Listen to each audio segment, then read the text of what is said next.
Have you heard about terms like containers, Docker, Kubernetes, and wondered what is all this about? Do you wish someone gave you a crash course to see if this is something you're interested in and want to explore further? Then definitely watch this video. Hi, I'm Rohini Gaonkar and welcome back to my channel. If you're new, thank you for stopping by. I release one video every week in the ongoing This Week I Learned series where I talk about tech tools and tips. This month, I am going to give you a crash course in Docker, Kubernetes, scaling containers on AWS, and more. So please subscribe and click on that notification button so you know when my next video comes out. Let's start with something that is super basic. Why containers? Now, if you know why containers and you just want to see Docker, feel free to skip chapters ahead, or else just continue. To understand why containers, you should know how compute has evolved over decades. Well, we began with physical servers that only few big corporations could afford. They had all the capital expenditure or capex or money to buy land or buildings, to insulate these floors, to set up cooling, to buy racks of compute storage, networking, and build these data centers.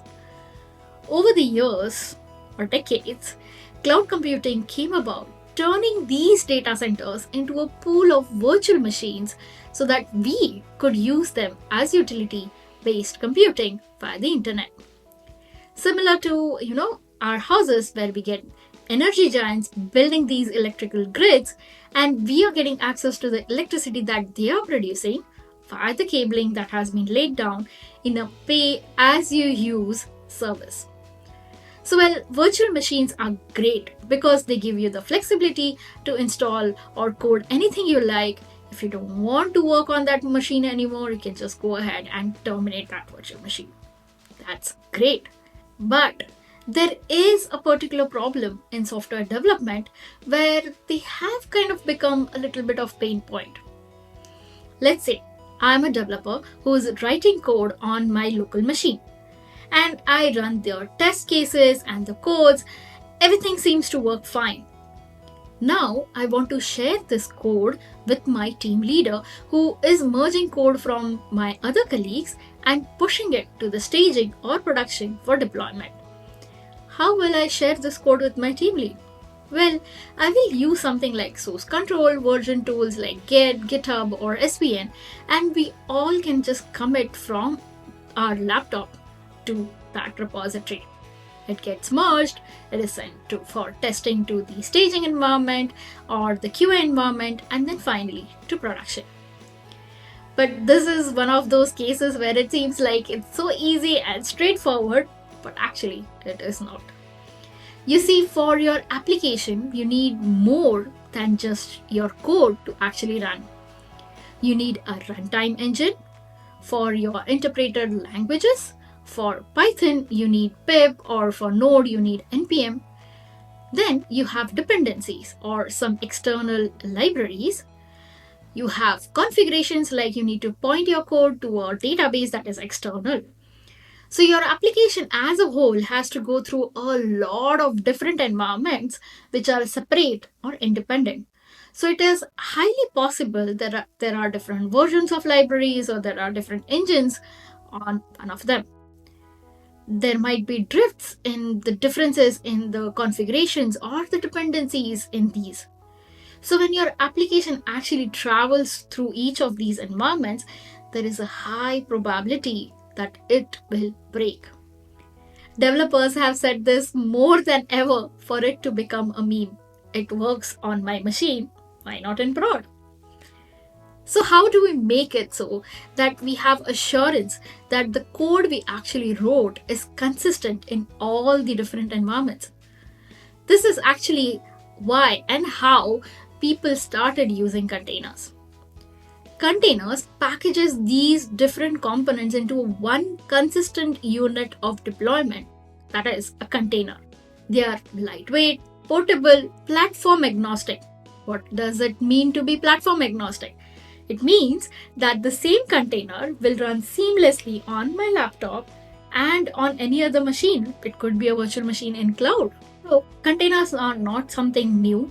And there have been different versions of containers over the years. Docker is a lightweight container virtualization platform. There are many other alternatives to Docker as well. There's something like Containerd that you could use. But you typically associate containers with Docker because it's widely used and they've simplified the creation, management, and operation of containers. It's the same, like most of us will say Colgate instead of actually saying toothpaste. So instead of saying container technology, we actually go ahead and say Docker because that is how we associate two different products. So, like how you can abstract the physical machines using something called as a hypervisor to create a pool of virtual machines, you can use the runtime engines like Docker to abstract the virtual machines and create a pool of containers. If I use containers on virtual machines in clouds like Amazon EC2, the app and the library are isolated, but they actually share resources on that virtual machine. So let's go and see all of this in action. So for this demo, I am using the AWS cloud, and I'm going to be creating a virtual machine that is Amazon EC2 instance. It's an Amazon Linux 2 virtual machine. I will just install Docker and I will create a Docker container and we will run that and see the quick demo. Now, if you want the steps, I have provided the links to the AWS documentation or Docker, whichever works for you, in the description below. So do check that out. So let's quickly go ahead and install Docker on this newly created EC2 instance. To do that, I need to first connect to that EC2 instance. So I'm just going to copy. I've already have the key pair file. I'm just going to log into this EC2 instance quickly. And that's it. I have logged into this EC2 instance, and it does say that there are certain updates that I need to run. Now, it is the best practice before I install anything new. I do like to update or upgrade all the packages that are already installed on that EC2 instance. So this is just going to take a minute or so for it to actually download all those packages and install it. But it's always good to do this as a best practice. Once this is done, we will move on to installing actually the Docker engine. So it's a simple command. I'm just going to ask it to install Docker. And it will definitely ask me, do I want to really install this? I'm just going to say yes. And after this, Docker is going to be installed on this machine. So what we are going to do is, now that Docker is installed or the Docker engine is installed, we are now going to start the Docker service. So to do that, I'm just going to enter sudo service docker start. And that's it. Docker is now starting on this machine. Now, if you want Docker to automatically start after every reboot that you do of this machine, then you can also enable that as a daemon. So the daemon will now start every time a system is rebooted. I also don't want to keep giving sudo as a command, so I'm just going to say, you know what, give the EC2 user permissions that it can execute all these commands without sudo. And I think that's it. Now you can check if Docker is installed. You can write docker info and okay. So this is a known error. So this is a known issue that if you get this error, you just have to go ahead and reboot the EC2 instance. So I'm just going to do that quickly and see you on the other side. Okay, so the instance has been rebooted. We are back into that EC2 instance. And now what we're going to do is, let's see, there's nothing here. So what I want to quickly do is I want to create a folder called as HTML. And in this HTML folder, I want to create an index.html. So what I'm trying to do is I'm creating a HTML file and I want to put this HTML file into that Docker container. So this HTML file is actually an application that I'm trying to host into Docker containers. I don't want to spend a lot of time on the application itself, but I just want to show you how Docker is going to quickly package this and deploy this. So we will create this HTML file. I'm just going to copy paste a lot of code, ignore the syntax, just hoping it is fine. Okay, and that's it. Now this HTML file is being created. Next is we are going to create a Docker file. Now, a Docker file is something that will actually define how your application is going to be containerized. So, what are the things that you need in that specific Docker container? What are the application source code files? What should be the base image? What should be the configuration, if there is any configurations that you want to do in this particular Docker file? So, you simply say touch, or you can just create a Docker file, but you create something called as a Docker file. Yes, that's the name. Okay, now that I have created this Docker file, let's quickly go ahead and edit this Docker file. So I'm just going to copy paste, but depending on how or what you need, you can actually write this code. Now, there's a lot to unpack here. There are different commands that are specific to Docker itself. You can find that information in the documentation. I'll definitely provide that on the screen. But what we are saying in this particular Docker file is saying that we have a base image. So Docker will have a base image of an Ubuntu machine. You could also say CentOS, or you could say Nginx. There are certain base images that are already created by Docker in a repository which is called as Docker Hub. So what we are saying is, from Docker Hub, get the Ubuntu image, and everything that I'm telling you, you do that onto that Ubuntu image. Okay, then we are saying we want to install certain dependencies on this Ubuntu image. So you're going to ask it to actually run a particular command. So it's going to run that command on that particular image. Once that is done, copy the local HTML folder. Remember, we created an HTML folder with index.html. So I'm saying copy the local folder into the Docker container. Okay, into the container, copy this particular folder. Then I'm asking it to do certain configurations. I'm using Apache here. You could use anything else that you need for your application, but here we are using Apache. So I'm saying, hey, copy all these different commands into Apache's configuration file and change the permissions. And ultimately, we are also telling it what should be the port that I want this container to expose this application on. So we are going with the default 80 port here. And finally, we are also telling it what is the end command that this container should run. So in this case, we are telling it to start the Apache server. Once you've done this, just go ahead and save this. Okay, so let's do ls. So we have a Docker file, and we have a folder in which we have an index.html. Now, I've created the configuration. I've created the Docker file. I have installed Docker daemon, but I need to also tell Docker or the Docker daemon that what I wanted to do is create that container image. So that process is called as building. But how are you going to tell it? You're using a client. So when you install the Docker daemon, there's also a Docker client that gets installed. So to use that client, you just say Docker build. So I'm telling it to build an image or build a container image from this particular Docker file. So I'm going to say create this and I call it hello world. And where is the Docker file? It's in the current folder. The moment you say that, it is going to read through the Docker file and it is going to pull those resources or build those packages for you into a Docker image. So it's going to do its work. We'll try to scroll back and see what all it has done in this case.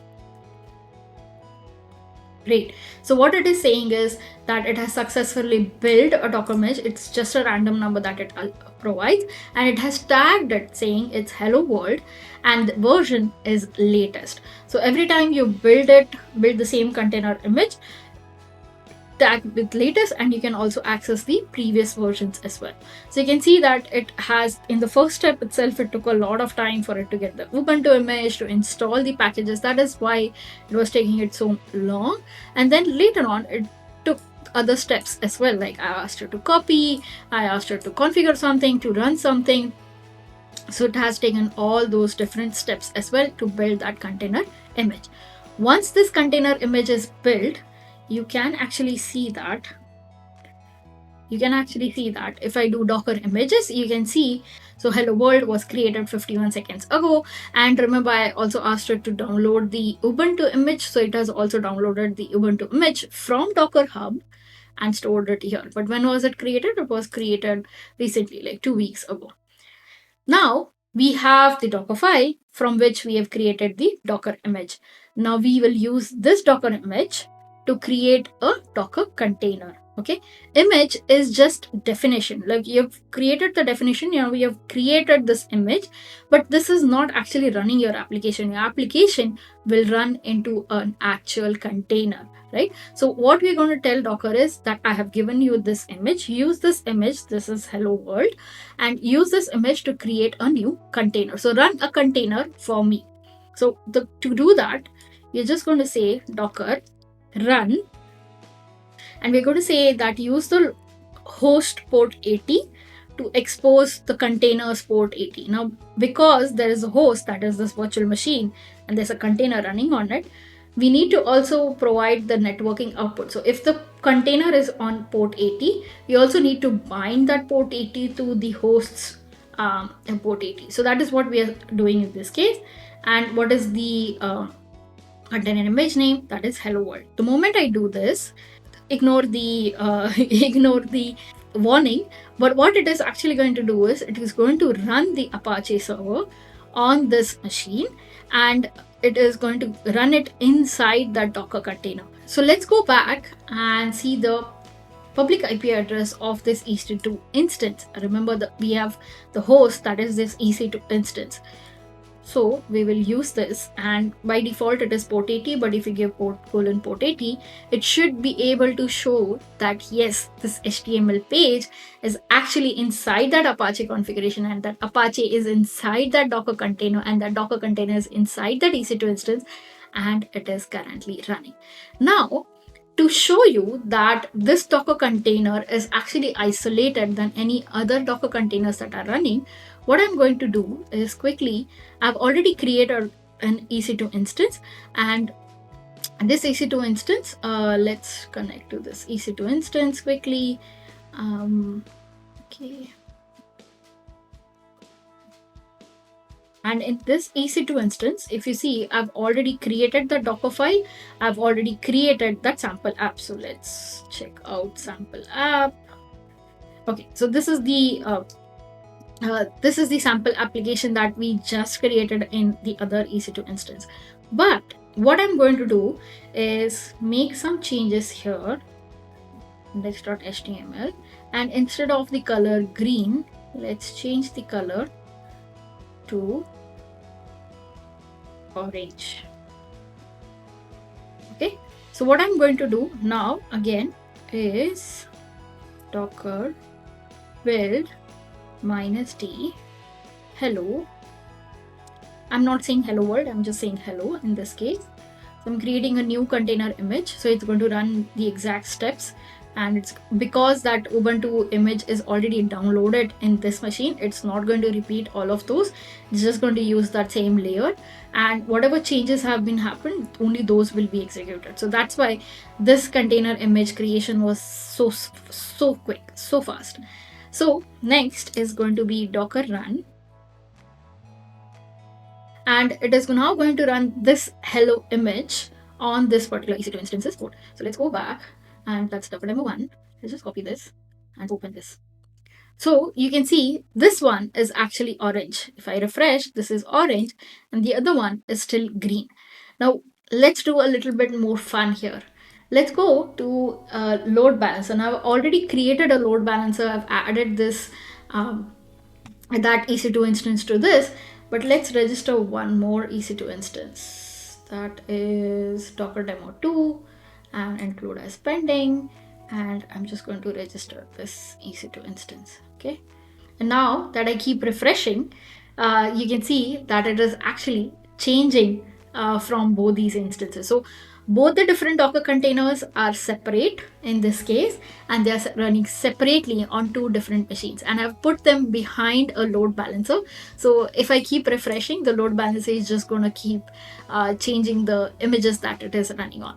And that's it. That's a simple demo of showing you how you can quickly install Docker, how you can create a Docker container image, and you can quickly run a Docker container.